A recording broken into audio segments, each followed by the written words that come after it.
George Zimmerman due back in court, that's any minute now, for a key hearing. This is before his murder trial starts on Monday. So what happened this morning? The judge denied a defense request to let a handful of witnesses testify anonymously during the trial. The defense argued it was for safety reasons. Zimmerman is pleading not guilty to second-degree murder charges in the killing of Trayvon Martin. That happened February of last year. Now, he says he shot Trayvon Martin, the unarmed teenager, in self-defense.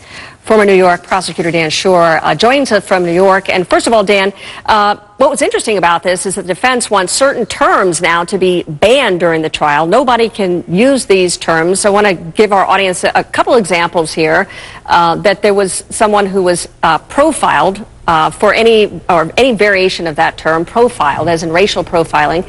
Vigilante, they don't want that used at all. Self-appointed neighborhood watch captain, and wannabe cop. So what is the thinking behind this?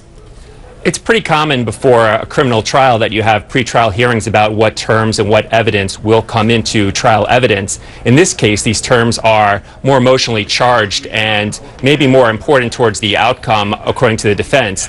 Now, the judge will have to weigh any prejudicial effect against the defendant or whether these terms are probative to some relevant fact that goes to the self-defense claim of the defendant.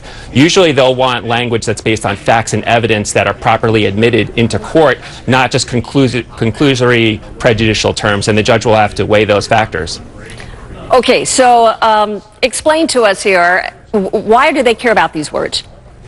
The defense doesn't want terms that might inflame the passions of the jury, that they might hear the term racial profiling and they'll automatically think less of the defendant and maybe be more likely to convict him.